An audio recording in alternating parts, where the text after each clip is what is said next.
Bien, alors, aujourd'hui, nous allons commencer à aborder le problème fondamental et extrêmement débattu de la chronologie Kushan. Après donc l'introduction qui a été donnée la semaine dernière.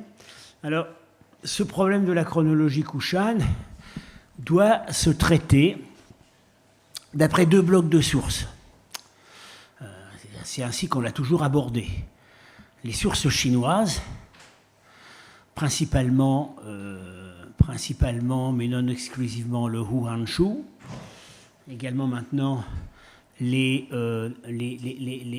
baguettes de postes frontières trouvées près de Dunhuang, qui sont en train d'être progressivement éditées. D'une part, les sources chinoises, et puis d'autre part, les autres, c'est-à-dire sources principalement iraniennes et en l'occurrence bactriennes, qui sont littéralement explosées et sont encore en train d'exploser actuellement. Bien entendu, dans ces sources non chinoises, il y a les sources numismatiques, les sources archéologiques, avec notamment la fouille des grands temples dynastiques de Rabatak et Surkotal, que j'ai eu l'occasion déjà de présenter à mon cours cette année. Il y a également des données indiennes, et en fait, ce sont ces données indiennes qui semblent fournir actuellement l'élément le plus décisif. Donc, Chao Zhong va commencer par présenter en détail l'état des sources chinoises. Quand je dis en détail, c'est-à-dire jusque dans l'analyse individuelle des mots, des caractères, parce que ces sources ont été depuis longtemps traduites, mais pas toujours très précisément, parfois également surinterprétées. Donc il faut vraiment revenir à la lettre des textes. Et puis ensuite, à un certain, voilà, éventuellement, elle me demandera quelques interventions ponctuelles. Et puis, dans la deuxième partie du cours, elle me passera la parole pour que j'aborde la question du point de vue des sources non chinoises. Et dans les cours suivants, en fait, nous continuerons selon cette procédure. Voilà. Et alors, elle distribue actuellement, donc, l'exemplier avec les sources, disons, telles qu'on les a actuellement accessibles dans les meilleures traductions, c'est-à-dire celle excellente, vraiment excellente et en progrès sur ses prédécesseurs, et en plus assez prudente, de François Thierry, il y a déjà, je ne sais plus quand, c'était une vingtaine d'années, et puis la manière dont ils ont été présentés dans le livre Kushan Histories, dont on a déjà parlé. Et puis à la fin, ah oui, Hill... but it's not, ah oui, la traduction par Hill, qui par ailleurs avait contribué au volume Kushan History. Mm-hmm. Donc, well, Chao Zhong, maybe I'll sit in front. And anytime you ask me. Oui.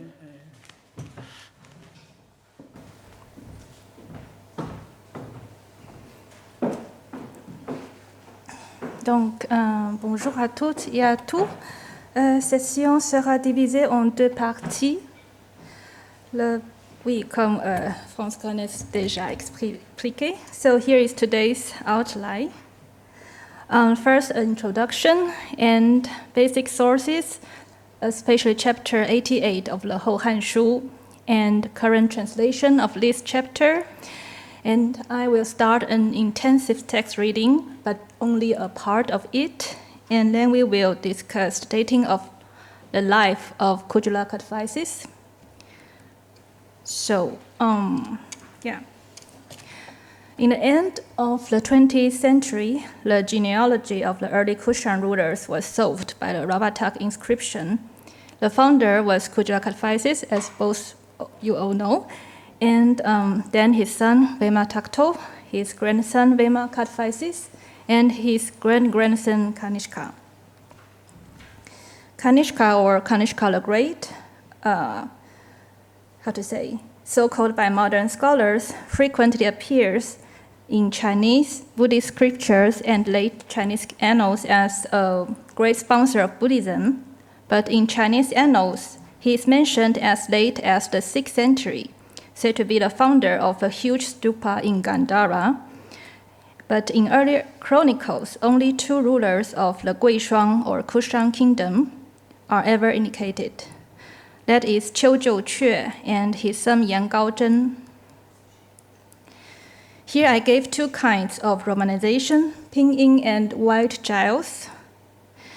Later the pinyin will be used in principle. Qiu Zhouque and Yan Gaozhen make one to recall 2 Chinese traditional surnames, Qiu and Yan. Moreover, Qiu or Q in medieval Chinese, according to Carlgren's reconstruction, simply stands for the beginning of Kujula, Ku, and Yan or Yim for Vima. If these Chinese transcriptions were created not merely on a phonological base, but also with some diplomatic purpose, we may further assume that the ancient pronunciation of Qiu and Yan need not to be so identical with that in the original language. It's noteworthy that while sorry, I'm a little bit tired because this slide just become broken this morning and I have to do it again. It's noteworthy that while Zhouque does not give much sense for their combination in Chinese, both Gao and Zhen has auspicious meanings. So this assumption may help us to explain why the form does not sound like tactile nor confises so much. Harry Falk may be correct to link Yan Gaozhen to Vima Kushana, that is to say, Vima Taktu the Kushan. But before deciding whether the person Yan Gaozhen, known to Chinese, is Vima Taktu or Vima Katvisis, and before telling whether there could be any copyist error in Chinese text. And this is what Paul Pellier one conjecture, that Zhen could be an error of me. We now first look forward to a fuller decipherment of Dashti war inscription and Almazy inscription, as well as the phonological system of the language to be solved. At any rate, I won't take Falk's argument of comparing modern Cantonese Zan for Zhen as a convincing one. And his note is in your handout. Is everyone has handout? No? So I won't take Falk's argument of comparing Cantonese Zan for Zhen as a convincing one, because in modern southern Fujian dialect or Minanyu, also in southeast China, and just in the east of Cantonese dialect, Zhen is pronounced as Din, Yam Ge Din. So in contrast with Cantonese Im Gao Zan.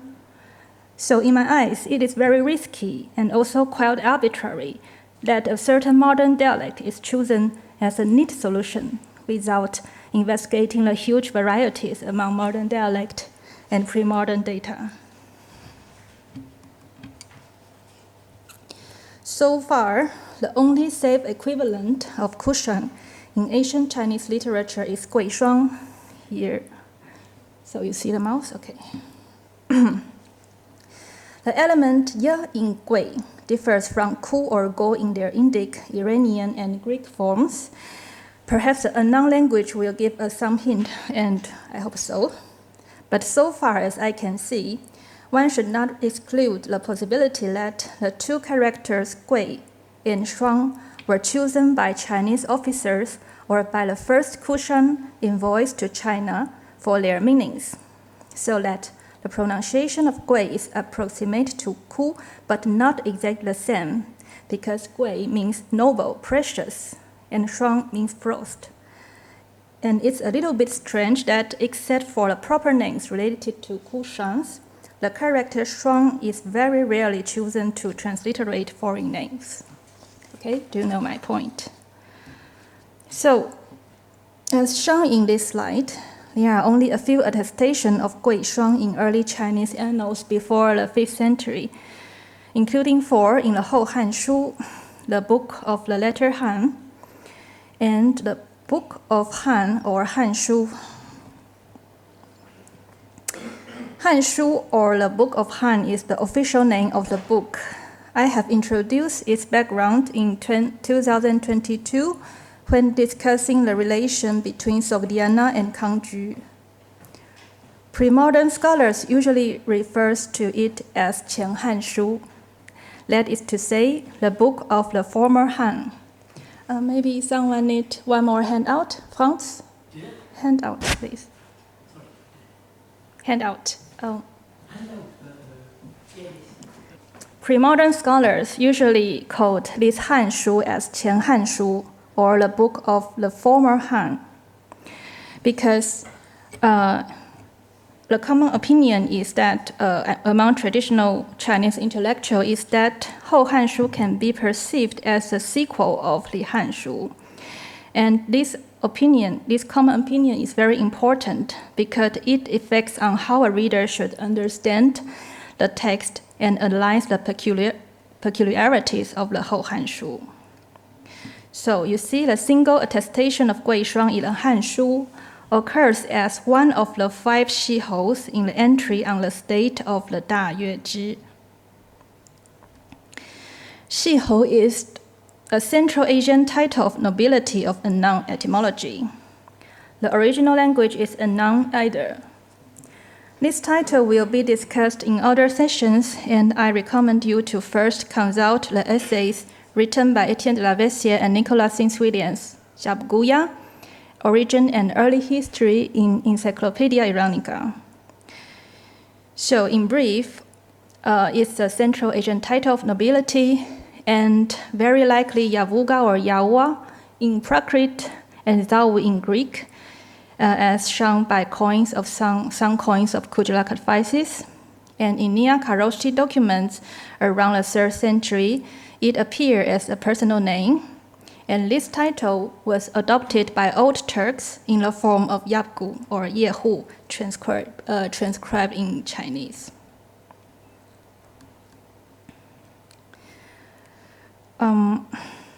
Okay.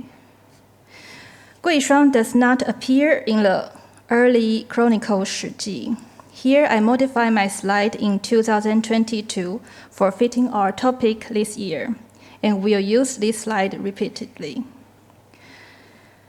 As I explained 2 years ago, the writing project of the Hanshu was led by an official historian named Ban Biao, his son Ban Gu, who inherited his career, as well as his daughter Ban Zhao. Another son named Ban Chao, born in the same year as Ban Gu, shifted his track to military affairs and became an outstanding general. After a long war with Kucha and its allies from 74 to 1901, so more than almost 20 years, he re-established the protectorate in the Tarim Basin. During the latter phases of this international war, the Kushans, conventionally referred to as Da Yue Zhi in the Hou Hanshu, also took an active role. But their invasion was defeated by this Chinese general. Ban Chao raised his son Ban Yong during the war. In the 20s of the 2nd century CE, this young man also reopened Han's West and became the highest military officer there after a temporary abandonment of the protectorate by the Eastern Han dynasty. Now, concerning the Hou Hanshu, I have also commented on this work in 22 as well. In brief, it was compiled in the early 5th century by one person, Fan Ye, and based on more than 10 earlier official and private sources. It is unfinished because he was suddenly arrested and then died in jail for political reasons. Therefore, as I have suggested, the entries on several powerful Western countries are just undone, including Qiuci or Kucha, Kangju, and Dayuan or Dawan, meaning Fergana, etc. But in general, Hou Hanshu is an excellent piece of work, highly praised by later Chinese intellectuals for its concise and elegant writing and insight in Chinese political events and his view of morality. It's so praised to the extent that most of other earlier sources just gradually disappeared after the Hou Hanshu. In the 7th century, the Zhang Huai crown prince used some sources still available to him to make a commentary, and the wooden prints of his work are still preserved nowadays. But there are also shortcomings. For instance, his view of anti-Buddhism and his minor attention paid to financial and economic facts, etc. But anyway, as Fan Ye indicated in the preface, the chapter about the Western countries is based on the report of Ban Yong, written in or before 125 CE. However, from the content of the whole chapter, it's clear that Fan Ye combined it with later sources, including some records of diplomatic missions and some reports of military conflicts after Ban Yong's death. Here is the full Hou Hanshu entry on the state of Da Yuezhi in the edition of Zhonghua Bookstore in Beijing. The text can be divided into 3 parts. The first part is a patchwork of the data from Shiji and Hanshu, with a bit modification. In particular, Fan Ye modified the distance between its capital and the capital of Han in the Hanshu, here highlighted in red, because the later Han, after its foundation, soon moved its capital from Chang'an eastward to Luoyang. That's why this dynasty is called the Eastern Han. In addition to this modification of distance here, Fan Ye provided another update here, these underlined characters. He gave the number of the men who were able to bear weapons as more than 10,000, 10余 here, 10余万人, instead of 10,000 in Hanshu. We do not know if this new data was from the great general Ban Chao, his son Ban Yong, or another informant, but the increase of the military force cannot be ignored easily. Unfortunately, this number is simply translated by Thierry as 100,000, as I think he did not mean it, just an arrow. Although no doubt he just carelessly done it, so it's not so serious, but we will discuss again this expression.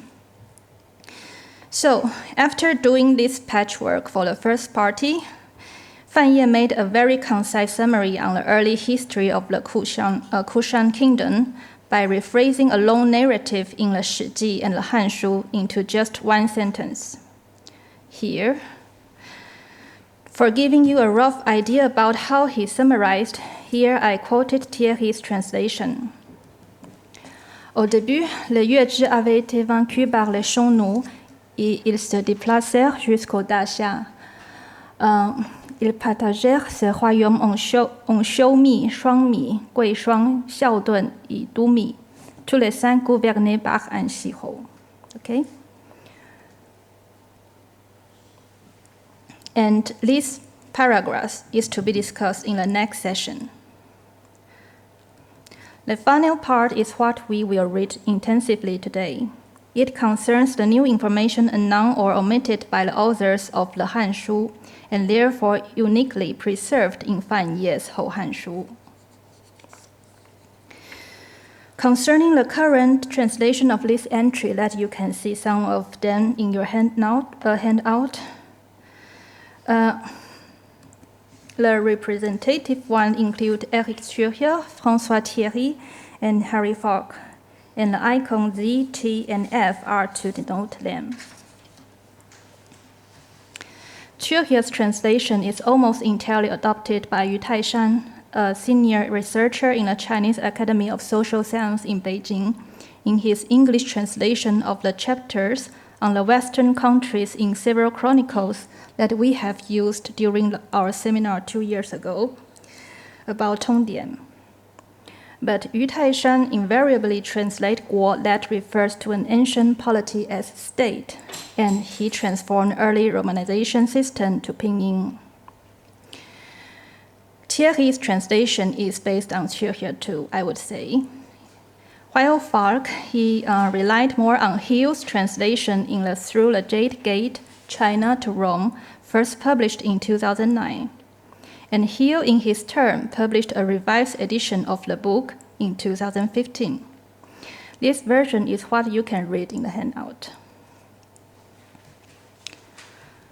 For your convenience, I choose Thierry's translation as our main target of examination. I will compare it with other works and analyze the original text. In brief, although Thierry did a very good job, there are still some questionable passages that are not so explicit to those who are not familiar with Chinese literature. Now let's read his translation of the whole entry. The whole paragraph that we are discussing today. So, un peu plus de 100 ans plus tard, le Shihou de Guishuang, Qiujiuque, attaqua et détruisait les 4 autres Shihou. Il se proclame roi. Le royaume prit le nom de Guishuang. Il envahit le royaume d'Anxi et s'empara du territoire de Gaofu. De plus, il détruisait le Puda et le Jibing et posséda entièrement ces royaumes. À plus de 80 ans, Qiujiuque mourut et son fils Yan Gaozhen le remplaça sur le trône. À son tour, il détruisit l'Inde et établit comme général l'un de ses hommes pour la gouverner. Depuis cette période, les Yuezhi sont extrêmement riches et prospères. Tous les autres pays, quand ils parlent d'eux, les appellent royaume de Guishuang. Mais les Han, en raison de leur ancien nom, les appellent Grand Yuezhi. I shall examine several expressions, including those of time span, in particular un peu plus de 100 ans plus tard and à plus de 80 ans, and the verb translated as détruisé or destroyed in English, the word as royaume or kingdom, as well as the valuable information. Il établit comme général l'un de ses hommes pour la gouverner, et puis les Han, en raison de leur ancien nom, les appellent Grand Yuezhi. A proper understanding of the expression of time is essential to reconstruct the chronology of early Kushans. If we compare Thierry with Churchill, it's obvious that they are almost equivalent, except for the slight difference concerning the time span. So you see that Churchill translates more than 100 years later. The Yapgu of Guishuang named Qiujiuque attacked and destroyed the other 4 Yapgus and established himself as their king. The kingdom was named Guishuang. On the other hand, Falk translates more than 100 years later, the same, the Prince Shihou of Guishuang named Qiujiuque attacked and exterminated the 4 other Shihou. He established himself as king, and his dynasty was called that of the Guishuang or Kushan king. In fact, here Falk follows Hill by giving Shihou as prince directly. This is to be treated on another day. And Falk and Hill translate Guo as dynasty instead of state, territory, or polity, which is possible but not so satisfactory if you want to have a word-to-word translation free from over-interpretations. Churchill's translation is in fact rendered from Chavannes. But unlike Chavannes, Churchill avoided offering explanatory notes on foreign toponyms or Kushan chronology. So as we shall see, his translation is in general most literal and straight, which is useful because less is more. although Thürger's translation, as well as Chavannes, are not without problems. So, for the expression in question, more than 100 years, the word yu again occurs, which I have indicated on the increase of military force. And it occurs again here in the passage about Cujula's death. So it's clear that while Thürger always rendered it as more than, Thierry gives un peu plus de concerning Cujula's death, but plus de concerning Cujula's, un peu plus de concerning Cujula's rise, but plus de concerning his death. And with regard to this expression, Yu Taishan adopts Thürger, and so do I. In fact, it was Chavannes who first translated plus de 100 ans après cela. Et puis Qiu Jiuque mourut âgé de plus de 80 ans, so here, yes. By adding a note that cette indication ne peut nous mener à rien de précis, or this indication brings nothing precise to us at all. And his note indeed reflects the common sense of native Chinese. Nevertheless, concerning human age, one should note a little difference between modern Westerners and traditional Chinese. In the Chinese culture, until my parents' generation, people count the age of a newborn baby as 1 year old as soon as the baby was delivered. For this, Hill made a wrong comment in the reading material prepared for the Berlin conference, no doubt just due to another inadvertent mistake. But unfortunately, it recurs in the revised edition of his own book that Qiu Jiuque was more than 81 years by Western reckoning when he died.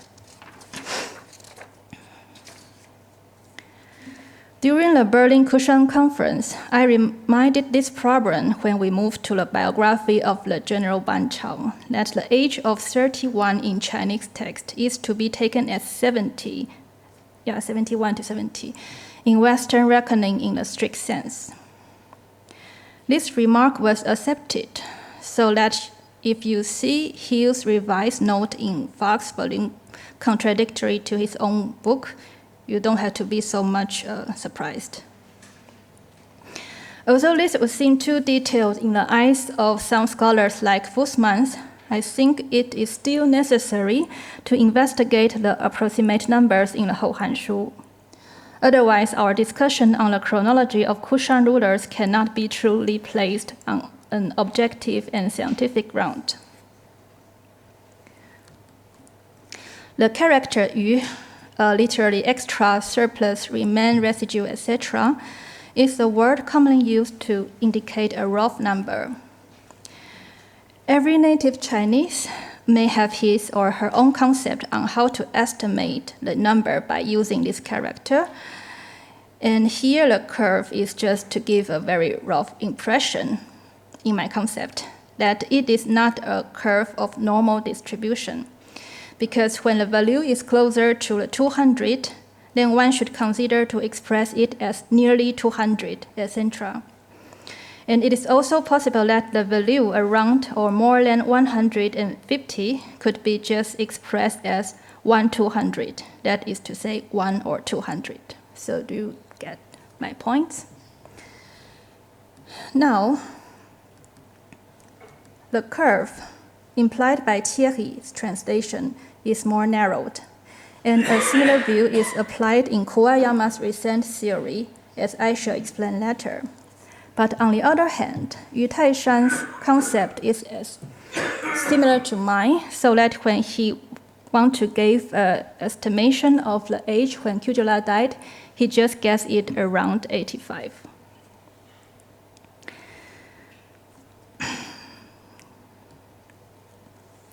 Concerning this, the translations by Chavannes and Thürger are simple and neat, and here I shall indicate 3 phenomena as corroboration to show that this kind of approximate expressions is more likely a very imprecise one. So first I shall explain that in Hou Hanshu, most of the important political events are dated to a specific Chinese regnal year or even month, unless such info is unavailable or not necessary for that kind of narrative.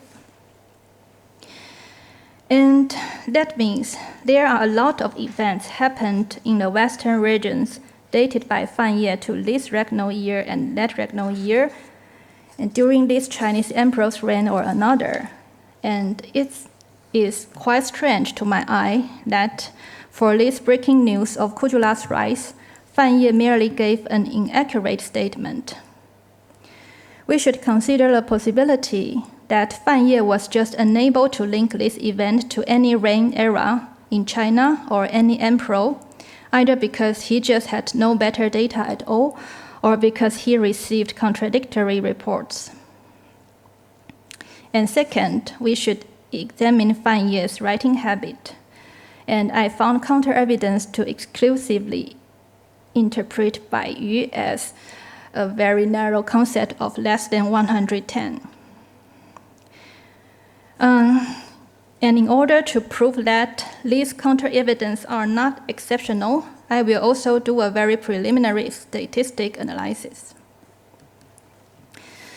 Concerning the first phenomena, if we assume that the news about Kujula's rise was directly from Ban Yong or his contemporaries, then theoretically, just based on an intuitive reading of classical Chinese as a native, Kujula perhaps rised around the fall of protectorate during the reign of the usurper Wang Mang, or because since that period, the Chinese court lost their regular contact with the West.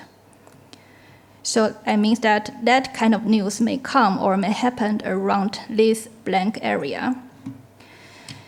And the circumstance of the usurper's activities result in the rise of Suoju around the present-day Yarkang in the middle of the 1st century CE. During this period, the kingdom of Suoju annexed several polities around the Tarim Basin and even across the Pamirs, while the Qiuci or Kucha allied with the nomadic Xiongnu.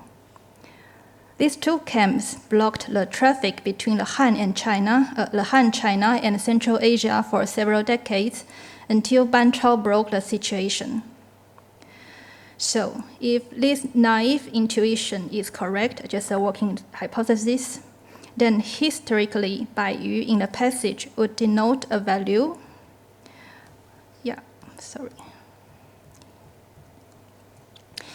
Less or a little more than 110. Although as a result, this is still a narrow interval, I have clear examples to show that Fan Ye more likely just want to give the number in a very loose way. For the time limit, I won't translate the example word by words. The first example indicates the long peace during Western Han Dynasty. For more than 60 years, here you see 60余年. Since the reign of the Emperor Xuan here, and it's the start point, the exact start point is the surrender of the Hu Hanye Khagan, and the end of this peace is the usurper's enthronement in 9 CE. The surrender of Hu Hanye Khagan of the Xiongnu can be taken either as 1504 BC or 1552 BC or 51 BC, depending on how we regard the decisive stage of his surrender. The submission in a form of writing a written letter, his arrival on Han's border, or his meeting with Chinese emperor in the Chinese court. So in this example, I would say that an approximate number is used to denote a gradual process. The second example is from a biography of a Chinese officer. The expression of the time span is more than 30 years here, 30余年, since the revival, 中兴, and the revival means the year of 25 CE, namely the foundation of the Eastern Han. So obviously, Yeah, the exact number must be 34 or 35, significantly more than 30. The third example says, since the rise of the Han Empire to the second year of the Yangjia reign era of the Shun Emperor, there is a span of more than 300 years. The start refers to either the year when the founder of Han Dynasty announced himself as the King of Han, or the year when he established himself as the Emperor of Han. In any case, the value is significantly more than 300 too. So, as far as I can see, when a statement or a narrative does not demand a precise numbering in the whole Hanshu, the expression is approximated. And this is no doubt one of Fan Ye's strategies to make his work concise and simple. A preliminary investigation will be sufficient to explain my point for those who are not familiar with Chinese concept. The Chinese expression of numbers can be transformed into numerical ones. For example, here 80余, more than 80 can be theoretically rendered as this. Although the distribution of probability of R or residue as an integral is not even nor a normal one. In this way, I searched the juxtaposition of two characters in the digitized whole Hanshu, such as 十余, 百余, 千余, and 万余. There are 100 attestations as you see here, this column. And result need to be calibrated a little bit because this searching result covers a small number of attestations from the later commentary, not in the main text.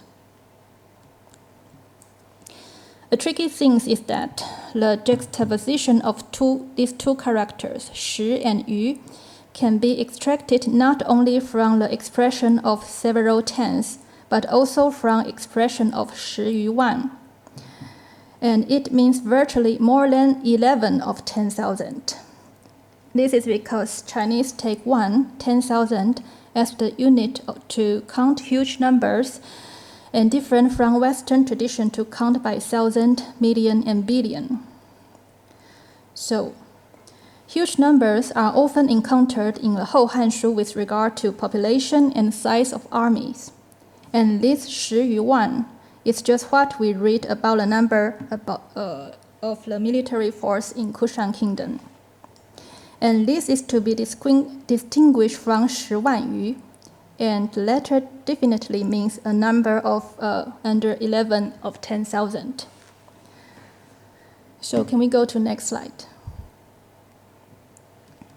Now, if we assume that Fan Ye was normally very strict when he approximated a number, then it implies that Fan Ye would divide the numbers into many intervals, such as at least 110余, etc. Because these kinds of standard indeed exist in later chronicles in Tang Dynasty or later, especially in the reports about economy or financial affair. But we do not know if Fan Ye has the same habit.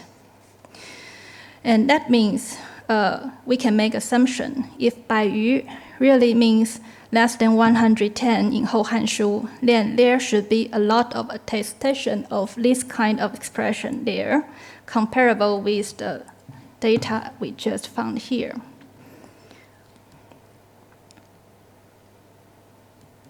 But the result is there are extremely few attestations of such expressions in the whole Hanshu, far less than the data you just see. So it's evident that Fan Ye followed a very low standard. We skip this mathematical box where we can return it later if anyone wants to know. So, as a brief conclusion, it's better and safer to conceive the length of this historical blank and the age of Kujula codifices both as imprecise.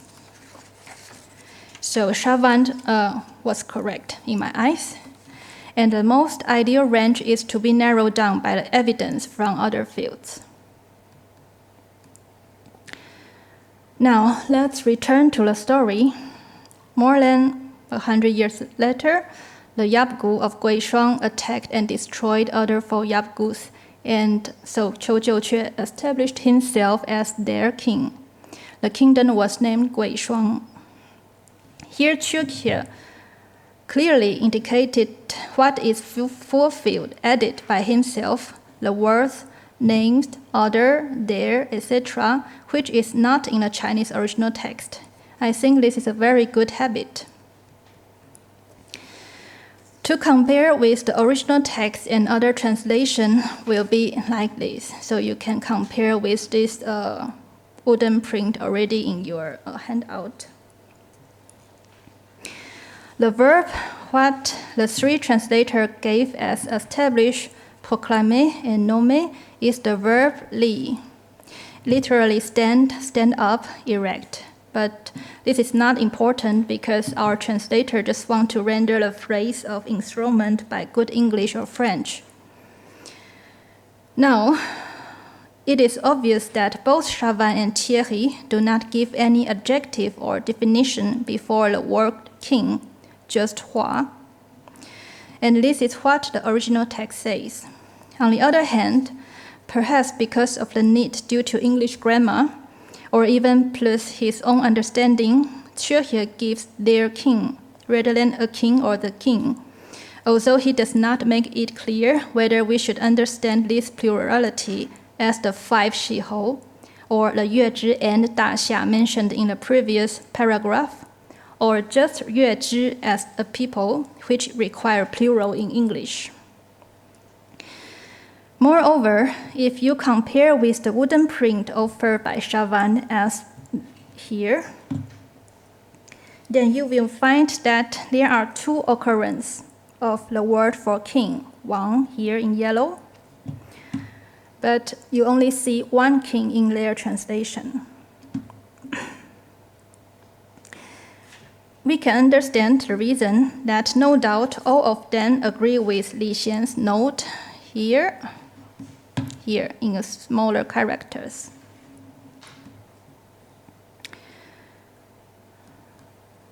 Okay, I think, sorry, yes, here. It says that 刘宾曰按闻多益王事. So I translate, Liu Bin said, I think, or literally on my desk, there is a redundant character of Wang in the text. And here it evidently contains a scribal error of shi for zi, a claim for actually characters. Liu Bin, he is known to be a scholar in the 3rd century. And from a few passages in the Sanguozhi and other literature, we know he was an officer and loved to read ancient Chinese classics like I Ching, but none of his work was left to us. And there is no record to tell if he was familiar with foreign affairs or not. So, the situation is probably that Fan Ye perhaps knew Liu Bin's remark, but for some reason he decided to follow other sources which seem more reliable. But of course, it's also possible that Fan Ye just did not realize the existence of such a very small note. At any rate, in the time of the Prince Li Xian, he would be unable to judge which case is more correct, with or without Wang, at the end here of this phrase. So he just cites Liu Bin's note in order to preserve all the earlier varieties or opinions as much as possible. By the way, I want to remind those who are not familiar with Chinese manuscript and wooden print that there is no punctuation in such kind of material in classical Chinese literature. And the paragraphs are also distinguished, segmented in minimum. But the main text and commentaries can be told by the size of characters. So, here is the commentary and here the main text. So although there is no punctuation nor clear paragraph segmentation, sometimes we can understand the way of reading by observing the place where a commentary was inserted. So, for example, here you see a long commentary was inserted after this character. That means in Li Xian's eyes, this passage forms a full sentence. So by this way, we can understand that it's also Li Xian's opinion that the sentence here should be segmented here before the verb invade.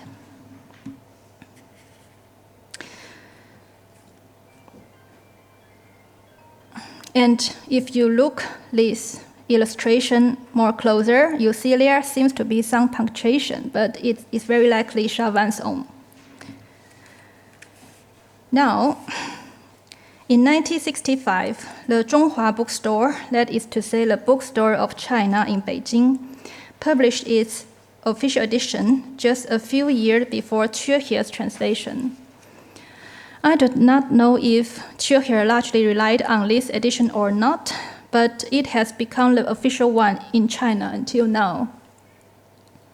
Needless to say, the editors helping or serving for the bookstore were the best scholars in that time just before the Cultural Revolution. And their opinion is that, according to another work written at the turn of the 19th century, this one should be deleted because it is not a good Chinese at a first glance. And the result of deletion fit the three translations neatly. And that's what I once tried to explain to Fark, because he follows here that Wang should be there, although in both volumes, Hill does not explain his reason nor refer to any earlier edition. But I think this question warrants more rethinking. In fact, Guo in the sentence has several meanings, but the primary and one of the most essential that's to say original meanings is to denote the dome in the Chinese feudalism. The common translation like country, state, or even nation in modern Mandarin are of course acceptable, but etymologically speaking, they are not so ideal. So, assuming that the character Wang was indeed there in Fan Ye's primary source, I think it means that Kujula just changed his title from Xihou to another title that means a king. And accordingly, the name of his reign was no more a vassal state, but a real kingdom. But how do other scholars think? If you read Yu Taishan's work carefully, you will find that his attitude is a little bit ambiguous, if not self-contradictory. In his English compendium of the chapters about the West in 2014 and in Chinese edition in 2025, and also his book on the history of Guishuang in 2015, the text he gave with punctuations reflect his view that the second one should be there and occurs at the end of a sentence.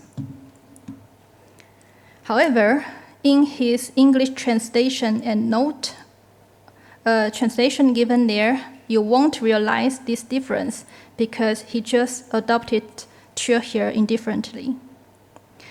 Moreover, it's strange that in his English note, Yu Taishan seems to propose another kind of segmentation without explaining his reason of doing so. And actually, I do not know what is his final decision, but it seems that he does not have time to check or coordinate the main text, the English translation, and the commentary, or to do a very good proof reading of it. However, this second way of punctuation is found in Koyama's paper as well. Also, it's no doubt independent. Although he used a very traditional Chinese style to give only period nor comma, because pre-modern Chinese and Japanese scholars do not have so many varieties of punctuation remarks. So here you see that Wang happened at the beginning of the next sentence. The king invade Anxi. But when he discussed the final sentence of the entry where the three characters Gui Shuang Wang occurs again here, he argues that it represents the title Kushan Sha. We will return to this question in next session, but now let me just provide a working translation of the following for the following weeks, which is more word to word. More than 100 years later, Qiu Jiuque, Xihou of Guishuang, attacked and destroyed the other 4 Xihous and established himself as king. The or his realm or state was named Kingdom of Guishuang or just Guishuang. I won't determine.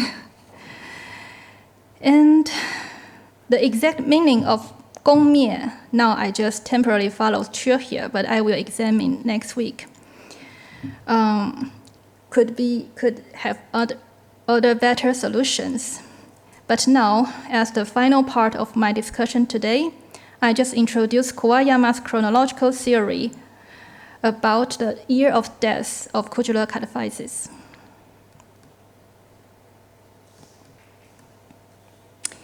In Kuwayama's new theory, the year of Kujula's birth and death can be given to a rather precise degree, solely based on Chinese sources, as long as the regnal years of 2 Chinese wooden slaves from Xuanquan are taken into account.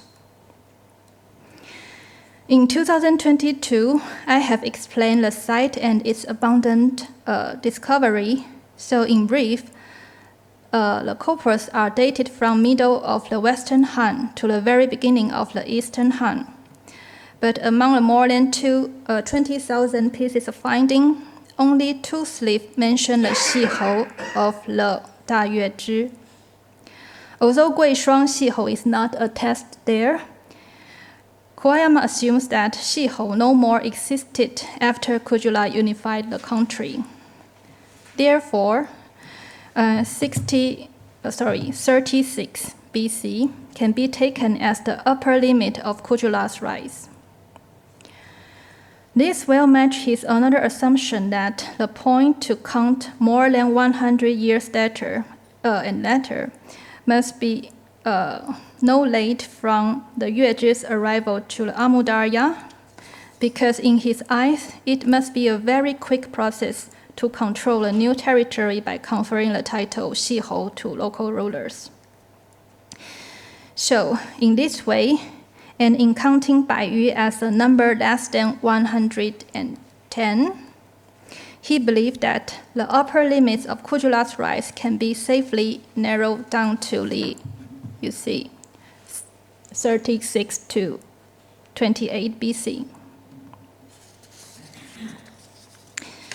However, personally, he prefers the solution of 36 to 35 BC because just after this year, the final or the latest attestation of Xihou in such a big, huge corpus of wooden tallies from the boundary of the northern western China. So, consequently, by estimating Kujula's age as 20, 25, or 30 years old as Plan ABC, the year of his birth and death can be counted as such in his eyes. And accordingly, he questioned whether Fox's theory to date the year 1 of Kanishka era as 127 is really applicable, because it seems very unnatural if there were only 2 kings before him and after Kujula's death for 100 years. And this is in this sense that he thinks Fussman's theory to date the year 1 of Kanishka in 78 seems to be more likely. And now I think Hans will give some comments and more explanation of Fussman's and Fox theory. And now it's Hans' part. Okay, if you can, Yes. Si tu peux redonner la diapo précédente, parce Oui. que voilà, le résumé de la théorie de Kuwayama, bon, je vais un peu anticiper. Bon, voilà, pour dire les choses brièvement, la théorie, la nouvelle théorie de Kuwayama, alors je me mets devant le... Là. Ouais. Cette théorie, si on l'accepte, on a à rejeter tout ce que je vais dire maintenant, hein, parce qu'elle est absolument incompatible avec l'idée que je considère maintenant comme établie d'une date de Kanishka en 127. Kanishka est donc l'arrière-petit-fils de Kujula Kadphises. Bon, mais par ailleurs, donc voilà, ce serait complètement contradictoire avec la lecture du nom de Vimataktu, qui est le fils de Kujula Kadphises, sur les inscriptions, donc l'inscription du Dashtinaour et de Rabatak, parce que là on se situe vers à peu près 104 de notre ère, et on aurait le fils qui règne et le père qui est mort, qui en fait dans ce schéma meurt 80 ans, oui c'est ça, donc il meurt à peu près, oui il meurt voilà, selon entre 16 et 26 de notre ère, et on aurait le fils sur le trône à peine un siècle après. Ça paraît vraiment difficile. Et alors, par ailleurs, on peut constater que oui, la construction de Kuwayama combine trois inconnus. Trois inconnus. Inconnu numéro 1, comment comprendre cette durée de plus de 100 ans? Lui, il s'accroche il adopte l'idée que c'est entre 100 et 110, et toute la recherche que Chao Zhong vient de nous expliquer montre que contextuellement, dans l'usage qui est fait de ces expressions numériques dans le Uranchu, on ne peut pas être aussi précis, et ça peut parfaitement désigner des périodes qui sont en réalité plus longues. Bon. Autre inconnu, il prend comme que prendre comme point de départ, bon, 100 ans à peu près, oui, mais après quoi? Alors lui, il prend comme point de départ la première arrivée des Yuezhi dans leur nouveau territoire, et le premier moment où les Chinois ont été en contact avec eux, avec l'ambassade de Changqian. Oui, c'est une possibilité, mais le texte n'est pas aussi précis. Ça peut être, par exemple, ça pourrait partir d'un moment plus tardif où ils ont élargi leur domaine du territoire des 5 Yabgou, tel que du moins je le conçois, c'est-à-dire relativement limité au nord de la Moundaria, à l'ensemble de la Bactriane. Ça pourrait être ça le point de départ. Un événement qui n'a pas, est dans le silence de nos sources, mais qui aurait pu arriver, disons, à peu près vers 60, 80 après Jésus-Christ. Alors, autre faiblesse, à mon avis, vraiment assez grave, et on en a discuté avec donc Chao Zhong qui est d'accord. Il considère, il assume un argument a silencio, qui est que, après 37 avant Jésus-Christ, on n'entend plus parler dans les documents douaniers chinois de Yabgou indépendants. Donc, suite du raisonnement, juste après, Kujula Kadphises a soumis les Yabgou et a réalisé l'unification des Yuezhi, des 5 Yabgou. Oui, mais c'est simplement le moment où la documentation s'arrête. Ça ne veut pas dire qu'il n'y en a plus après. C'est les dernières, les tablettes, les baguettes de bois où sont nommément mentionnés tel ou tel Yabgou ne sont pas très nombreuses dans l'ensemble. Pas très nombreuses. Donc, on peut Et puis, il faudrait aussi comparer avec le moment où ces tablettes, dans leur ensemble, les tablettes donc du site de Xuanzhen, s'arrêtent.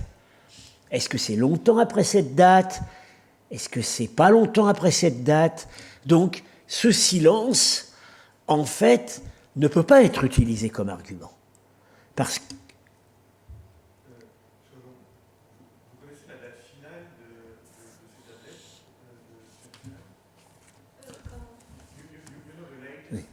tablettes The tablets as a whole, not only those mentioning the Yabgus. Yes, just as I marked, it's on the very beginning of the Eastern Han. But Ah, very well. Il y en aurait jusque-là, oui. Oui. Et, ok, les tablettes vont à peu près jusqu'au début des Han postérieurs. Ceci dit, encore une fois,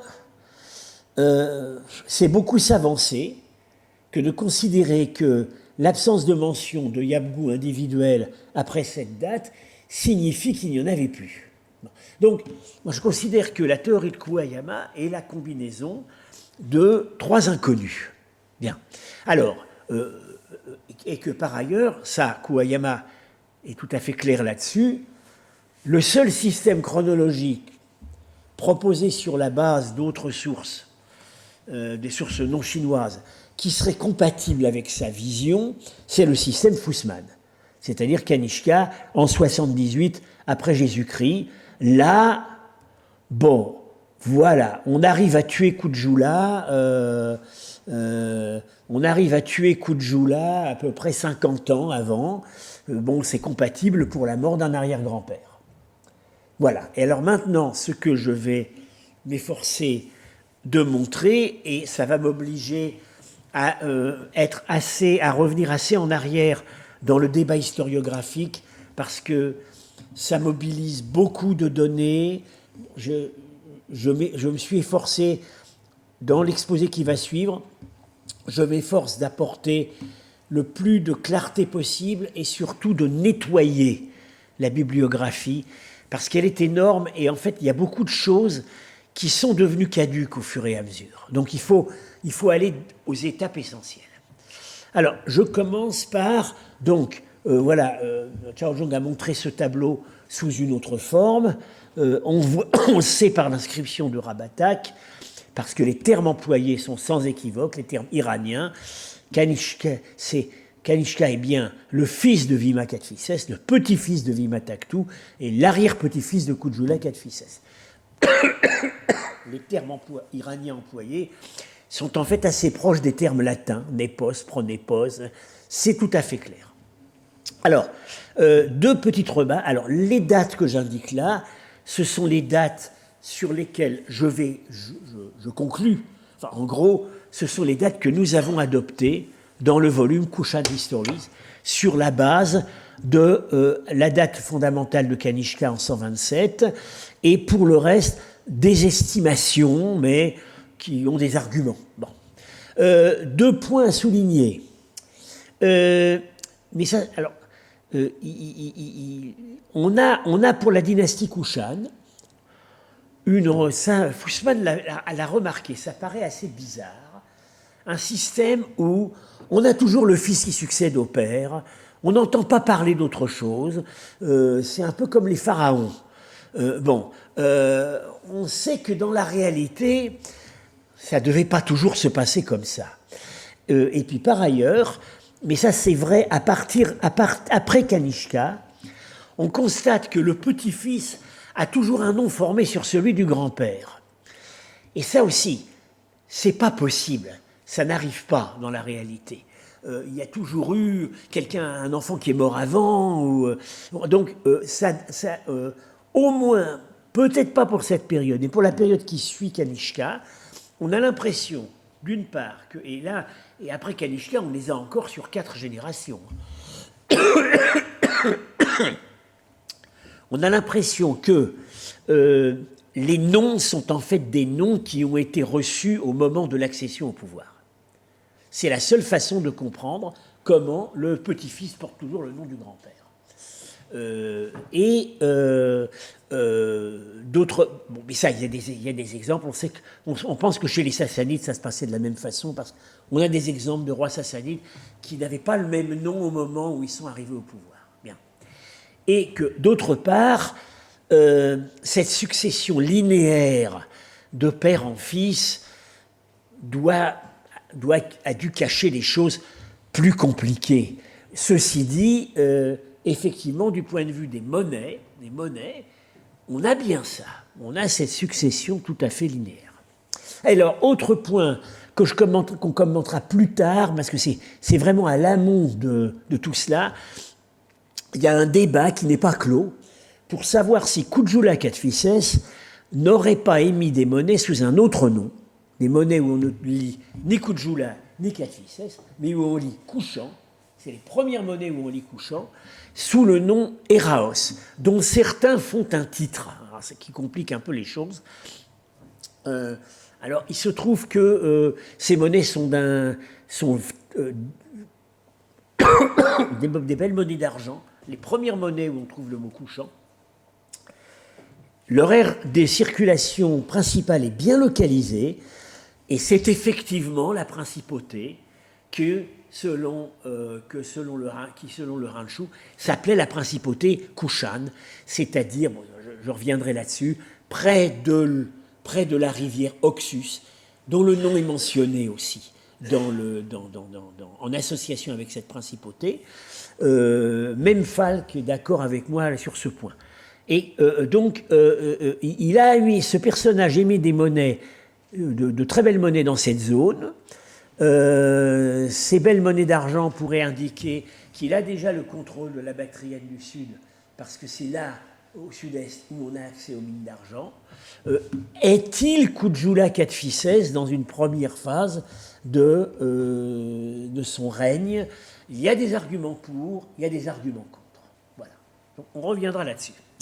Alors, maintenant, je continue sur la question. Donc, voilà, le débat sur la chronologie Kushan. Alors, bibliographie sélective, hein, par ordre très sélectif. Et j'ai mis en rouge, comme fil conducteur, les noms et les dates. Hein. Alors, vous voyez, je démarre en 1960. Bon, évidemment, le débat a commencé avant, mais c'est en 1960 que les principaux arguments ont commencé à être mis sur la table. Et je vais jusqu'au tout dernier article, très important, le récent article de Joe Cribb, paru en 2014. Alors, le débat, en gros, la question de la date de Kanishka a été lancée par un colloque spécial qui s'est tenu en 1960, colloque sur la date de Kanishka, ce colloque avait un but un peu étrange.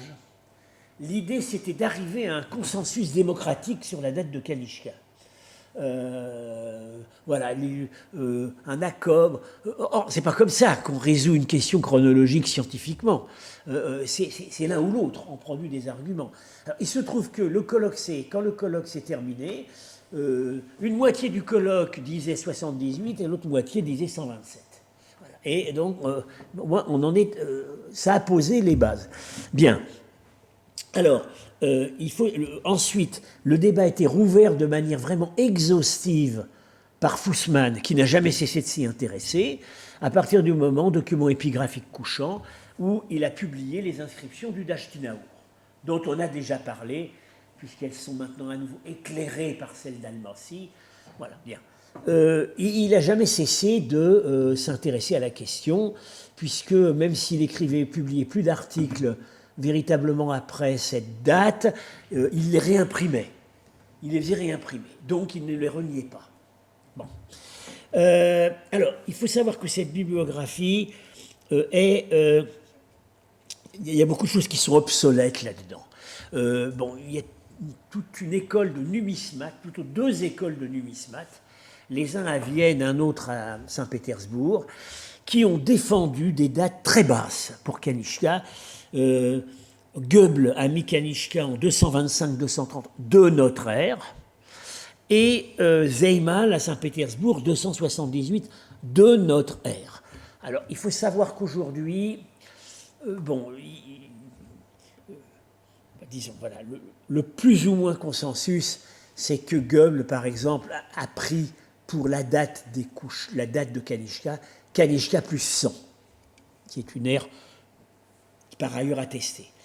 Et puis, il n'y a plus personne qui s'accroche à cette chronologie, sauf un collègue, d'ailleurs éminent, qui est à Vienne et qui continue à défendre cette chronologie tardive. Mon choix personnel, c'est que c'est une perte de temps de rappeler leurs arguments. Et que ça ne peut absolument plus tenir. Et donc, je saute là-dessus. Bon. Alors, il faut aussi vous savoir que pendant ces 50 ans de discussion, les discussions ont mobilisé beaucoup d'inscriptions indiennes, généralement qui étaient sur des reliquaires bouddhiques. Alors, c'était soit des inscriptions disons, dans la zone du Gandhara, en gros. C'était soit des inscriptions qu'on connaissait déjà, soit des inscriptions qui apparaissaient au fur et à mesure. Et il faut savoir que beaucoup de ce qui a été écrit au fur et à mesure sur ces inscriptions est devenu caduque, parce que on s'appuyait sur une ère sur des dates obsolètes pour les ères par rapport auxquelles les inscriptions étaient datées, soit on inventait des ères. C'est déjà arrivé, dans le cadre de ces publications. Il y a beaucoup de choses aujourd'hui à éliminer pour aller à l'essentiel. Bien. Donc là, je ne retiens que les publications qui ont fourni des nouveaux matériaux ou bien qui ont marqué un vrai progrès dans l'étude, dans l'interprétation. Alors, le système Fussman.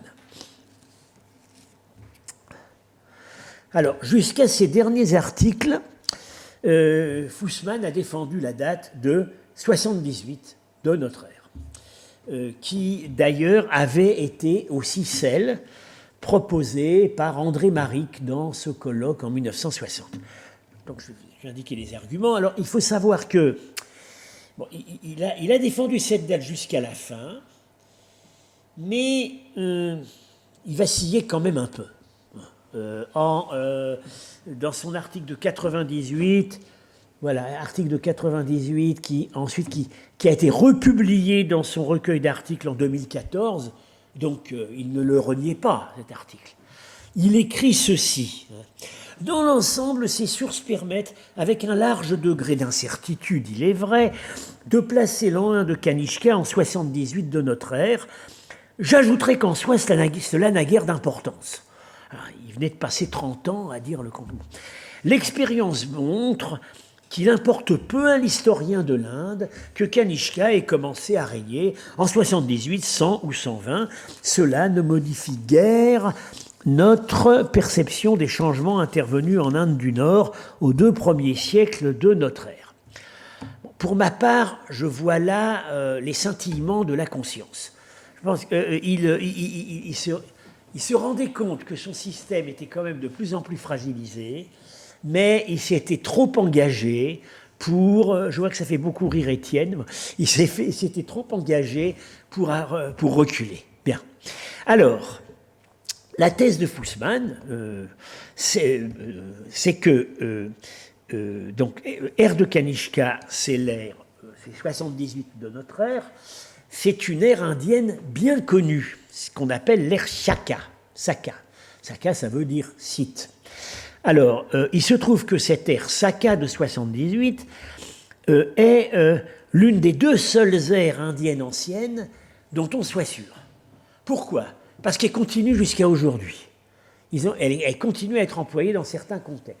Donc, il y a 2 ères anciennes qui sont sûres. Il y a l'ère Saka de 78 de notre ère, et il y a une autre ère qui s'appelle l'ère Vikrama de 58 avant notre ère. Et c'est le seul point d'accrochage sûr pour les chronologies indiennes. Alors, le nom Ersaka, pourquoi Ersaka ? Alors, l'idée généralement avancée, c'était que cette ère avait été instituée dans la ville d'Ujjain, grande ville dans le Madhya Pradesh, l'Inde centrale actuelle, à l'occasion de la prise du pouvoir par un souverain qui, je ne me rappelle plus d'ailleurs le nom, mais Carahostes, qui était issu d'un des peuples envahisseurs du Nord, qui avait envahi l'Inde du Nord dans les siècles précédents. Et c'est pour ça que ce serait appelé l'ère Saka. Alors, Marek puis Fussman ont considéré que c'était l'ère de Kanishka en se basant sur l'idée que le terme Saka au sens large en Inde aurait pu aussi désigner les couchants. À vrai dire, ça c'est un peu une hypothèse ad hoc, parce que ce n'est pas vraiment confirmé. Il semblerait quand même qu'on ait toujours su faire la distinction entre Saka et Yuechi. Bien. Alors, j'ajoute... Alors, l'argument de départ de Fussman, c'est ceci. Si l'ère Saka a eu un tel succès et reste utilisée en Inde jusqu'à aujourd'hui, c'est qu'elle était associée à un souverain exceptionnel. Qui avait-il de plus exceptionnel que Kanishka dans l'histoire de l'Inde? Personne. Donc, ère Saka égale ère de Kanishka. Je schématise à peine. Et puis, pour le reste, il s'est efforcé, dans ses arguments maintes fois reformulés, de toujours, disons, tirer sur toute opposition possible en montrant que aucun fait, soit déjà connu, soit nouvellement produit, ne s'y opposait vraiment. Bien. Alors, ce qui complique un peu les choses, il faut savoir que il faut ajouter au tableau de cette question de ère Kushan, ère Saka, une autre ère indienne, dont la date a posé problème, qui est en fait... qui est en corrélation, parce qu'il y a des documents datés dans les deux ères. Bien. C'est l'ère dite de Azès. Alors voilà, Azès. Alors lui, c'est un vrai Saka. Hein. C'est un Indocite. C'est la première vague de conquérants dans l'Inde du Nord. On n'a jamais son visage, on l'a toujours en cavalier sur son cheval. Inscription en bon grec. Hein, alors, l'ère d'Azès, pendant un certain temps, on l'a associé, un peu en partant du même raisonnement que ère Saka égale ère de Kanishka. On a dit, l'autre grande ère de l'ère ancienne, c'est l'ère Vikrama, 78 avant Jésus-Christ, 58 avant Jésus-Christ, ça doit être l'ère d'Azès, qui est par ailleurs connue par notamment des reliquaires bouddhiques. Oui, mais en 2009, Harry Falk a montré qu'en fait, c'est 10 ans plus tard. Voilà. L'ère d'Azès n'est pas l'ère Vikrama, c'est une ère spéciale. Alors, ça a des incidences, pourquoi? Parce que, en gros, les Indocites ont été en Inde du Nord-Ouest, notamment au Gandhara, les prédécesseurs des Indo-Parthes. Bon. Les Indocites venaient sans doute directement du Nord. Les Indo-Parthes sont en fait originellement aussi des gens qui viennent de la steppe, mais eux, semble-t-il, appartenaient plutôt à l'aristocratie arsacide de l'Iran parthe. Et le plus grand souverain indo-parthe, c'est Gondopharès, dont on voici alors, on a ces dates dans l'ère Saka. Du coup, on l'avait daté, disons, trop tôt. Maintenant, on le redate correctement. Et c'est important pour notre sujet parce que Gondopharès et ses successeurs se sont battus pour la possession du Gandhara avec Kujula Kadphises. Donc, on a des séquences de monnaie qui se succèdent, des surfrappes, etc. On voit que ce sont des gens qui ont été des contemporains. Voilà. Alors, évidemment, si on descend un petit peu Gondopharès dans le temps, ça donne un argument pour descendre aussi un peu Kujula dans le temps. Voyez. Sur Gondopharès, quelques petits détails intéressants. Il a un collier en gros anneaux. C'est le collier que porte le défunt, le seul homme, de la tombe collective de Tilla Tepe, dans l'ouest de la Bactriane. il a exactement le même collier. Donc, ces gens-là auraient pu être dans l'orbite indo-parthe. Par ailleurs, Gondopharès a beaucoup excité les historiens occidentaux parce qu'il est connu dans les sources chrétiennes. Les actes de saint Thomas, on dit que saint Thomas est allé se mettre à son service, etc. Il semblerait chronologiquement, ça pourrait se tenir parce que vous voyez, saint Thomas, Jésus à peu près meurt au moment où Gondopharès arrive au pouvoir. Donc chronologiquement, c'est pas impossible. Alors ceci dit, on a aussi fait de Gondopharès un des rois mages. Parce que dans les rois mages, Melchior, Balthazar et Gaspard, c'est Gondopharès, avec simplement les lettres mal interprétées. Donc il a beaucoup excité l'historiographie occidentale.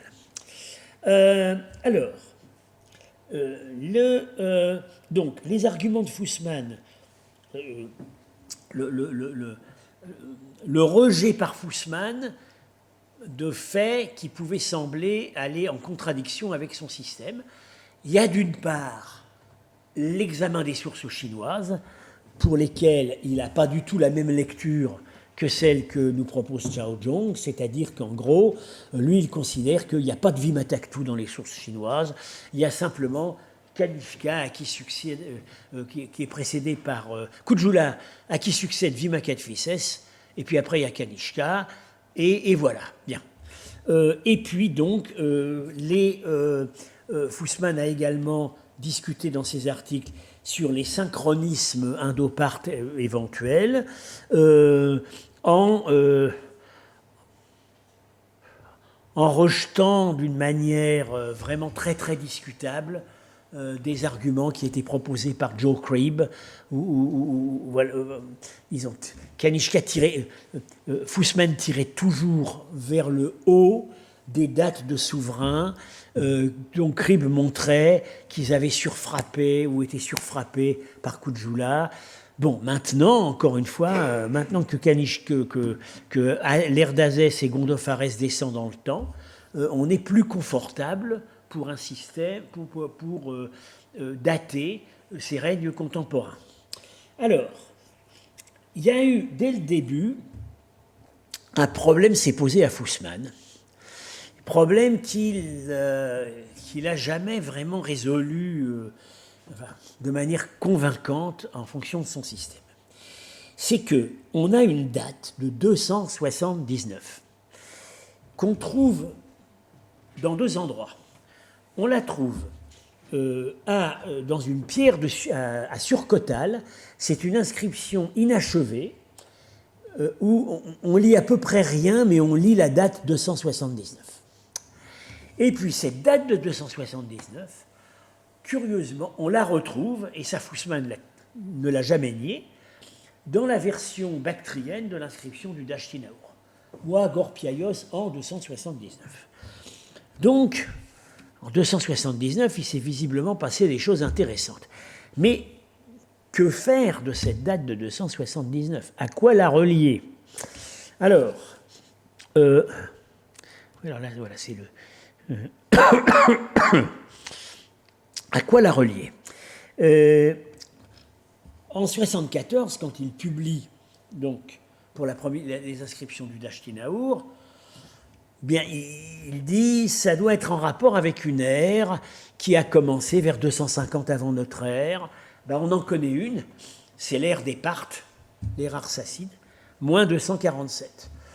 Alors il dit ça, ou peut-être une ère de l'indépendance gréco-bactrienne, puisque on sait que les rois gréco-bactriens ont fait sécession de l'Empire séleucide à peu près en 250-240. Donc pour lui, c'est son point de départ. Petit problème qu'il a jamais vraiment, pour lequel il n'a jamais vraiment apporté de réponse convaincante. Ça nous amène en 33 après Jésus-Christ. Bien. Alors, en 33 après Jésus-Christ, selon lui, dans l'inscription du Dashtinaur, où on a cette date, on lit le nom Vima. Bon, ça, il est d'accord. Il ne veut pas lire Vimataktu, mais il lit Vima. Vima, donc, pour lui, Vimakatphises. Ben oui, mais ça veut dire quoi dans le système de Fussman? Ça veut dire qu'en 33 après Jésus-Christ, Vima Kadphises, prédécesseur de Kanishka, est déjà sur le trône, puisque Kanishka monterait sur le trône en 78. 78 moins 33. Ce qui donne, pour le règne de Vima Kadphises, un minimum de 45 ans. Or, il y a quand même des arguments qui vont contre. Un certain nombre de choses peuvent laisser supposer que Vima Kadphises est arrivé sur le trône assez âgé et n'a pas régné très très longtemps. Il a un monnayage très abondant, puisqu'il a institué une réforme monétaire mettant au premier plan le monnayage d'or. Ce monnayage est abondant, mais il n'y a pas beaucoup de séries. Par ailleurs, pour Vima Kadphises, pour tout son règne, on a une seule date en Inde, un seul reliquaire bouddhique où on lit son nom. C'est pas beaucoup pour un roi qu'on fait régner plus de 45 ans. Et puis, selon Fussman, il est le fils et successeur de Kujula Kadphises, lequel serait mort octogénaire. Alors, ça voudrait dire que Kujula plus Vima, ça donnerait plus de 80 ans pour leur règne cumulé. C'est quand même un peu difficile à accepter. Alors, maintenant, éventuellement, ça pourrait marcher si au Dashtinaour, on lit le nom de Vima Takhtu, parce que ce qu'on lit maintenant. Parce que là, du coup, oui,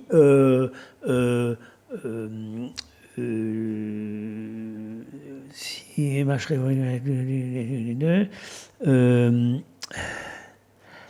oui, si on lit le nom de Vima Takhtu, parce que Vima étant prédécesseur de Vima Takhtu, prédécesseur de Vima Kadphises, bah, on pourrait effectivement avoir un intervalle de 45 ans jusqu'à l'arrivée au trône de Kanishka. Sauf que cette date haute, pour d'autres raisons qui vont suivre, ne peut plus être envisagée. Alors, en 84, Fussman, dans sa publication de Surkotal, voilà,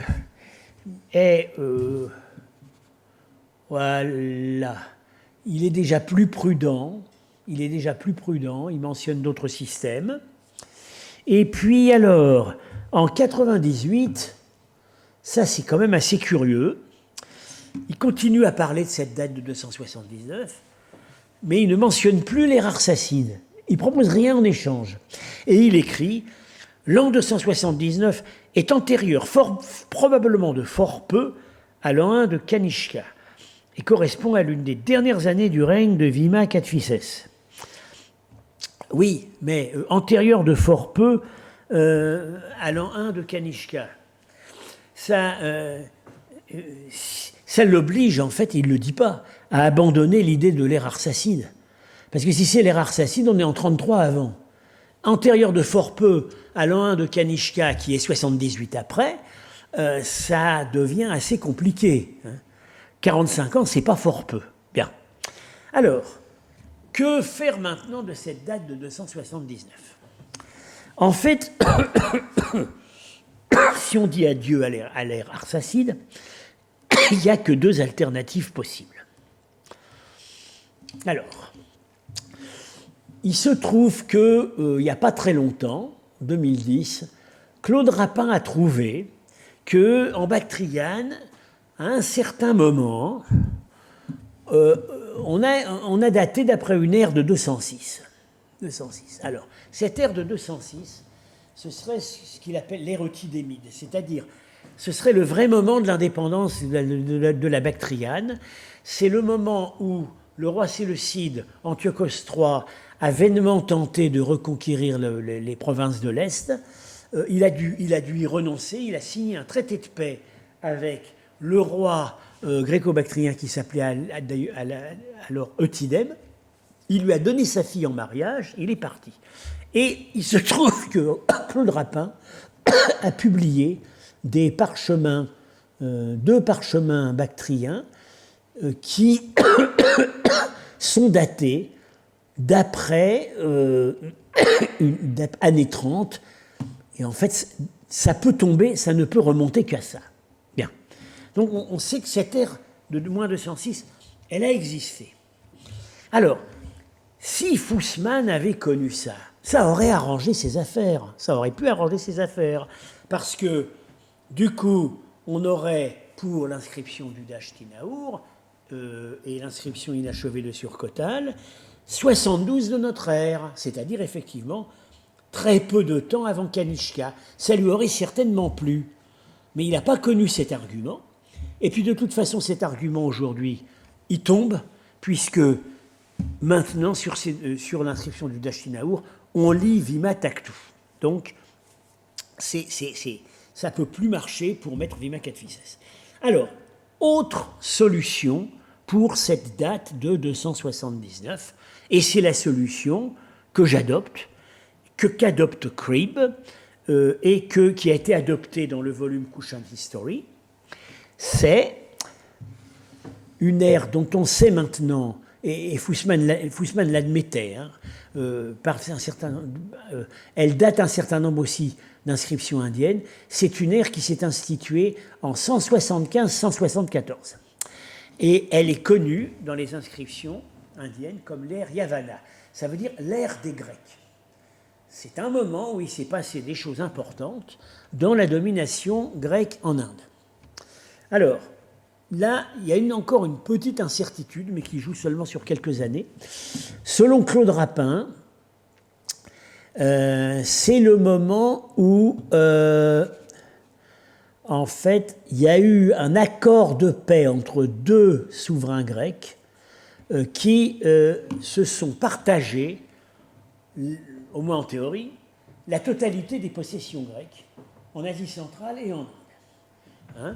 L'un d'eux, c'est Antimaque, qui était lui plutôt du côté nord, côté bactriane, et l'autre, c'est Apollodote Ier, qui aurait eu le côté indien. Cet accord de coopération, ces souverains sont mentionnés dans ces parchemins qu'a étudié Rapin. Ce serait ça le point de départ de l'ère Yavana. Bien. Il y a une autre hypothèse qui ne change pas grand-chose, qui nous mettrait à la même date, puisque on sait que c'est cette date-là. C'est que, au bout d'un certain temps, quelques années, tout ce monde-là, tous ces gens-là ont été mis d'accord par l'émergence d'un souverain extrêmement puissant, Eucratide, le dernier grand roi grec d'Asie centrale. On sait maintenant que c'est lui qui a refondé et reconstruit la ville d'Aïranoum sous le nom d'Eucratidia. Nous ne le savions pas, on l'a compris la dernière année où on était sur la fouille. Et maintenant, on sait que c'est ça. Eucratide, vous voyez un peu, il a émis la plus grosse monnaie d'or de l'Antiquité. 40 statères. Elle est au cabinet des médailles aujourd'hui. Et à un certain moment, il réunifie toutes les possessions grecques, y compris l'Inde du Nord, à part une zone qui n'arrive pas à contrôler, qui est donc le royaume du roi Ménandre.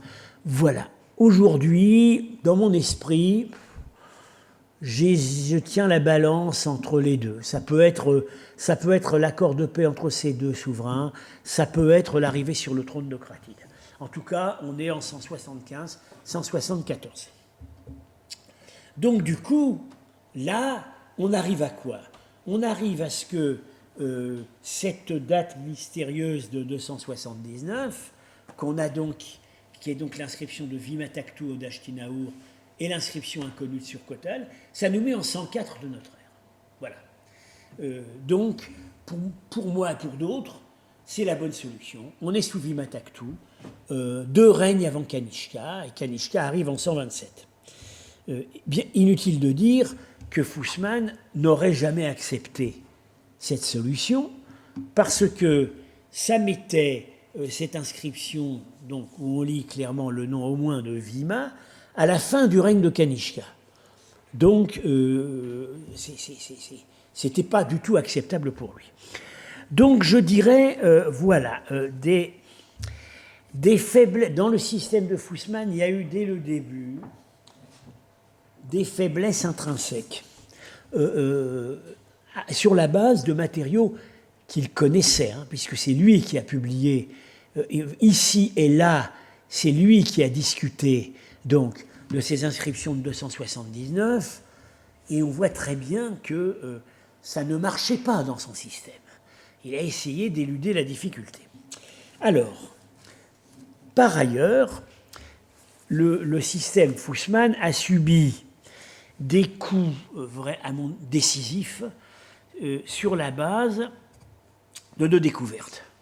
L'une, c'est l'inscription de Rabatak, publiée en 95-96 par Sims Williams et Cribb.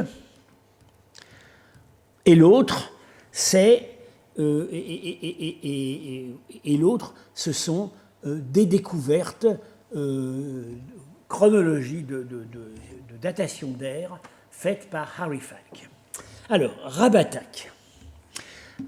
L'inscription de Rabatak, il y a, voilà, j'ai déjà eu l'occasion d'étudier dans mon cours, ce qui est important pour nous, voilà, Kanishka, c'est bien le roi des rois Kanishka, donc ça vient de lui.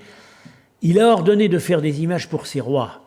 Le roi Kujula Kadphises, son arrière-grand-père, le roi Vimataktu, son grand-père, le roi Vima Kadphises, son père, et lui-même le roi Kanishka.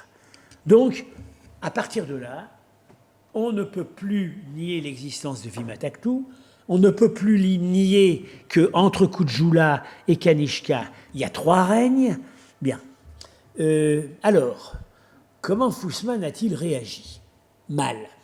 C'est-à-dire que il a tout simplement contesté les lectures. Pendant une année entière de son cours ici, il faut savoir que les premières lectures de l'inscription de Rabatak ont été faites par Sims Williams sur la base de photos. Et l'inscription était mal nettoyée. En fait, l'inscription a été découverte sur ce site de Rabatak, près de Surcotal, par une équipe de déminage. Et ce sont eux qui ont envoyé la photo à Cribb. Et c'est voilà, et c'est à partir de là que mais Sims Williams, quand il a publié, n'avait pas vu l'inscription. Il l'a vu après. Donc, Fussman a dit bon, d'accord, on ne lit pas Vimataktu. Voilà, on lit Vima, on ne lit pas Vimataktu. Donc, ça peut très bien être Vima Kadphises. Voilà. Et Fussman a utilisé une édition concurrente qui a été faite par le savant indien Mukherjee à Calcutta. Alors, le problème, c'est que cette édition de Mukherjee était faite aussi sur photo et que d'après Sims Williams, elle ne vaut rien. Bon. En 2008, nouveau coup de théâtre, Sims Williams va à Kaboul, arrive à avoir accès à l'inscription. Comme il m'a expliqué lui-même, il a nettoyé toutes les lettres avec un cure-dent et il a considérablement amélioré ses lectures. Il faut dire aussi que non seulement il a amélioré ses lectures, mais il a confirmé la grande majorité des lectures qu'il avait faites sur la photo. Donc, à partir de là, le doute n'était plus permis, mais bon, là-dessus, suite à cette édition, Fussman n'a plus parlé de Rabatak, et pour ce qui est de DN1, il n'a jamais admis la lecture Vimataktu. Oui, mais voilà, on a maintenant l'inscription d'Almansi, où on lit très bien Vimataktu, donc ça ne tient, ces objections ne tiennent plus. Bien. Alors, alors voilà, vous voyez le Dashtinaour. Lecture de Fussman, enfin lecture, dessin de Fussman. O-O-M-O, tac, rups, ou. Alors, il a affirmé jusqu'au bout, on ne peut pas lire un T, c'est pas possible, j'ai vu la lettre moi-même, etc. Sims Williams a indiqué un T, voilà, et tout le monde est content avec ça, puisque maintenant à Almansi, on lit ça très clairement. Bien. Voilà la dernière version de Sims Williams de l'inscription du Dashtinaour, dont on sera amené à reparler. Il ne l'a pas publié. C'est un email qu'il m'a envoyé, parce que les éditeurs de Almansi ont proposé des améliorations à la lecture donc, du Dashtinaour, et Nicolas m'a envoyé des objections.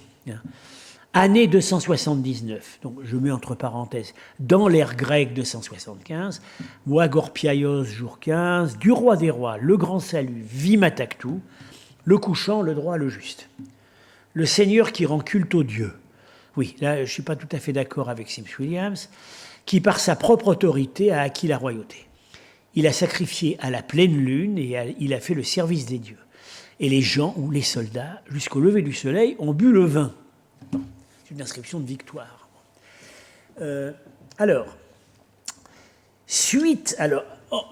Nouveau coup fatal au système à la date de 78, apporté en 2001 par Harry Falk. Harry Falk, l'un des plus grands spécialistes actuels de l'Inde ancienne. Il réinterprète un texte qui est en fait un passage du Yavana Jataka. C'est un traité astrologique indien. Alors, le Yavana Jataka, ça veut dire le traité grec. Et il avait d'abord, il est connu par quelques, disons, voilà, le manuscrit principal est au Népal. Et voilà la phrase essentielle. Et il se trouve que ce texte avait été découvert et édité par le grand spécialiste de l'astrologie antique, David Pingree, mais que Pingree n'avait pas su comprendre ce passage parce qu'en fait, il avait corrigé la lecture. Et du coup, il avait déformé le texte. Et Falk a découvert que si on ne déforme pas la lecture, on arrive à un sens tout à fait clair. Ça donne une concordance entre l'ère des couchants et l'ère des sakas. Voilà. Les années passées des couchants en combinant avec 149 deviennent l'époque des sakas. C'est-à-dire que R Saka, R Kushan égale R Saka plus 149. C'est-à-dire R Saka, donc 60... allez, je réfléchis, oui, plus en combinaison de 149, c'est-à-dire que R Saka, c'est 70... Ah oui, voilà. Ça nous donne 78 R Saka, plus 149, 227. Alors là, il faut apporter un correctif, c'est que à partir de plus, on n'a pas rajouté de... quand on est arrivé à 200 dans l'ère Kushan, on a remis la pendule à 100. C'est la théorie dite des centaines omises, qui en fait a été proposée depuis assez longtemps. Et donc, ça nous donne 127. Voilà. Si je peux dire quelque chose, on va publier avec Bill Mack un article exactement là-dessus, sur tous les problèmes de ce texte. Oui. Oui, parce qu'il y a un petit débat sur la date du texte. Oui, il y a un gros débat. Oui, mais ça change rien quant au calcul. Non, ça change rien. Bon, parce que, en fait, voilà, Pingree pensait que le Yavana Jataka était un texte qui avait été traduit directement du grec en Inde en 149-150 après Jésus-Christ, c'est-à-dire à l'époque du géographe astronome Ptolémée, et que c'est en fait un texte de l'école de Ptolémée, et ensuite il a été versifié par Spujitvaja en 260-270. Alors la théorie maintenant qui semble maintenant s'imposer, c'est qu'en fait le versificateur et l'auteur ne font qu'un, et que ça se situerait plutôt au 4e, 6e siècle, si j'ai bien compris. 6e. Mais ça ne change rien quant à la pertinence du calcul. Ça veut dire que...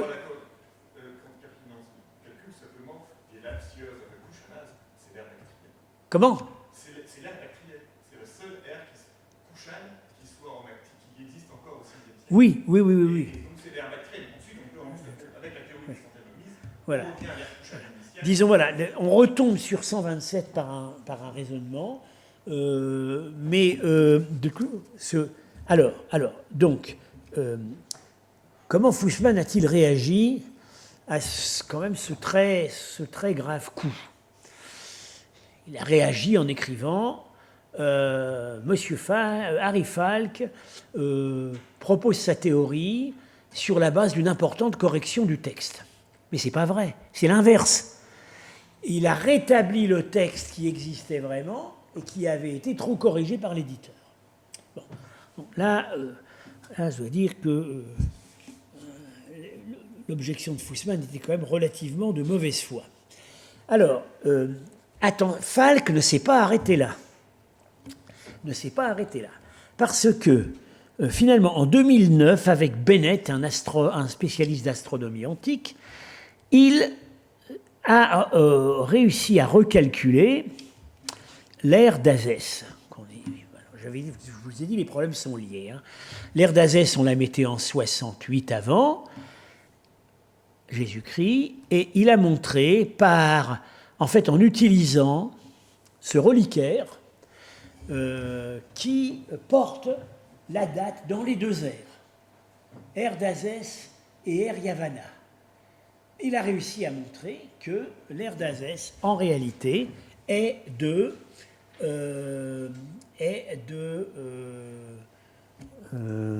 n'est pas de 58 avant, mais de 48. Ce que j'ai dit tout à l'heure, ça permet de redescendre.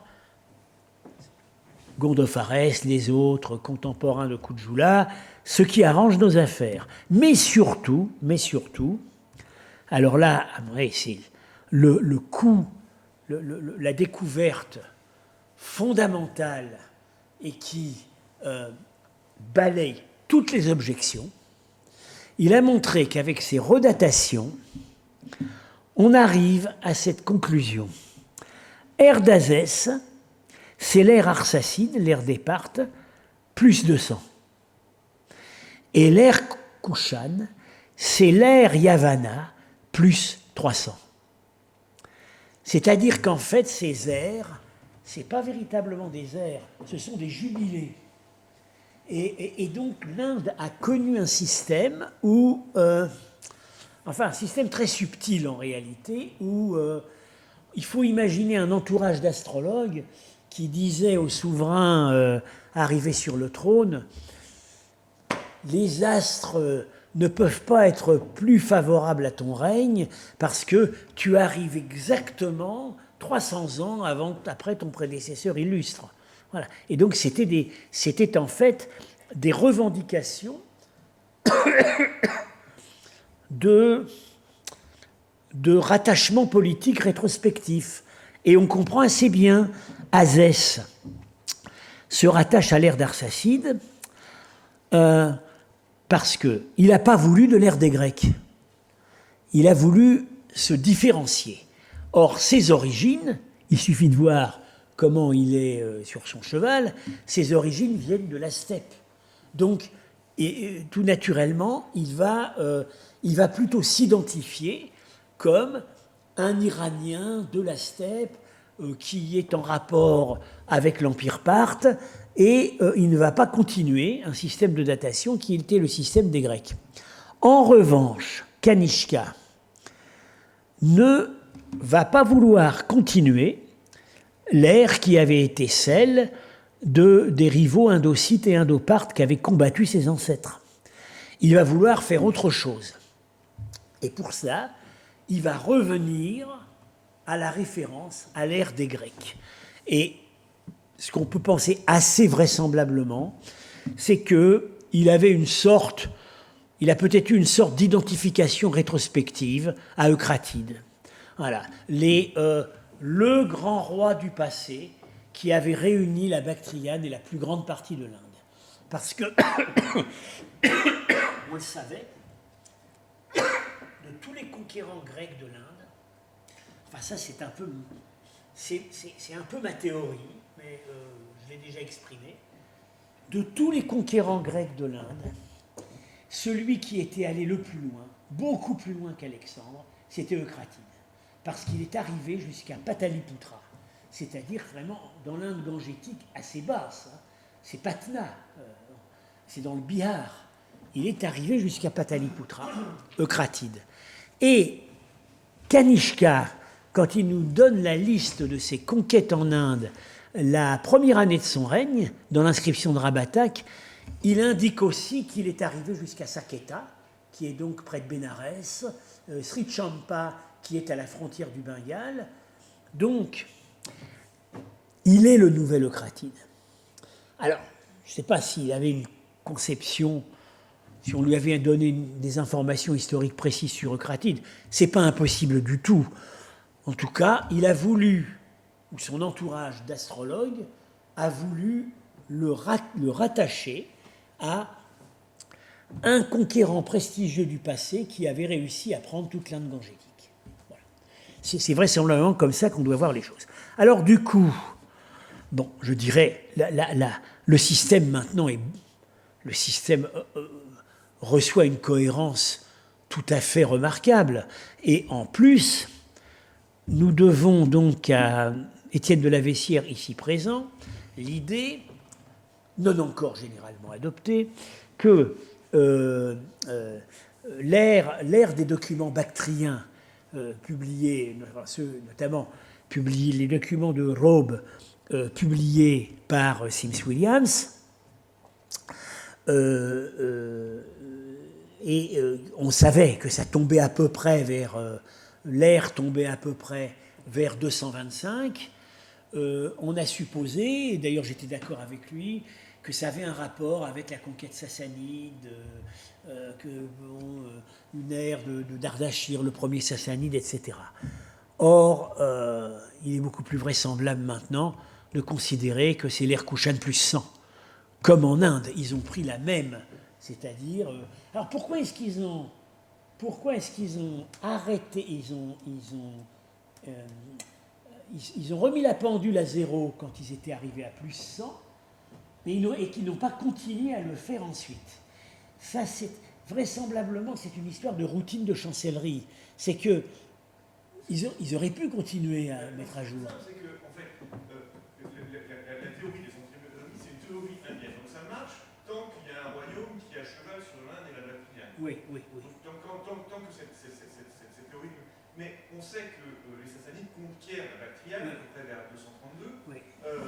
Donc c'est juste après le premier centenaire. Donc, le premier centenaire, ils remettent à zéro le centaure en 227. Mais juste après, la Bactriane cesse d'être touchée. Oui, mais ceci dit après... après, les chancelleries... Oui, mais juste, ceci dit après, les Kidarites puis les Hephthalites réunifient la Bactriane et une partie de l'Inde. On aurait pu considérer que, à partir de là... Mais bon, l'habitude s'était prise. L'habitude s'était prise, on avait fait le réglage en Kanishka plus 100, et puis on a arrêté de faire le réglage. Ce que les Irena Jataka décrit, c'est cette ère-là. C'est la seule ère Kushan qui soit toujours vivante, en fait, au VIe siècle. Voilà, exactement. Et elle a été vivante, pas jusqu'à nos jours, contrairement à l'ère Saka, mais elle a été vivante jusqu'au 9e siècle, je crois. Les derniers documents, Tochi, hein, c'est des documents 9e siècle. Elle a été vivante jusque-là. Voilà. Bien, alors, voilà, on va reprendre la fois suivante. Je pense que je vais m'arrêter là, parce qu'on va peut-être pouvoir poser quelques questions, etc. De toute façon, Chao Zhong va reprendre la fois suivante la question de la lecture des noms des premiers couchants dans le Huanshu, où justement montrer plus géographique. Les Sankyabgu, non pas encore. Oui, exactement. Et puis voir comment est-ce qu'on peut lire le nom, comment est-ce qu'on peut expliquer que dans le Huanshu, on lit les noms de Kujula Kadphises, de Vimataktu, mais pas ceux qui sont venus après. Hein. Et puis, je reprendrai ensuite la question du point de vue des sources non chinoises, le règne de Vimataktu, qui pose des problèmes. Parce pour lui, on a non seulement maintenant, on a l'inscription du Dashtinaur, on a l'inscription d'Almaseux et on a son nom à l'inscription de Rabatak, mais il y a un très très gros problème avec son monnayage, que je résume d'un mot, il n'y a pratiquement aucune monnaie où on lit le nom de Vima Tactou. Pratiquement aucune. Je pense qu'il y en a. Fussman, évidemment, disait « Je n'ai pas assez d'imagination pour lire ce nom sur des monnaies, mais il n'y a pratiquement pas de monnaie. » Donc, il a frappé monnaie sous un autre nom. Et ce nom, c'est Soterbegas, le grand sauveur. Et la question est de savoir, est-il le seul qui a frappé sous ce nom? Pourquoi a-t-il effacé son nom personnel derrière ce titre? La figure de Vima Tactou est difficile à cerner. Bon, elle est incontestable aujourd'hui, mais elle est difficile à cerner. Donc j'en parlerai la fois prochaine, après l'intervention de Chao Jung. Alors peut-être qu'il y aurait quelques remarques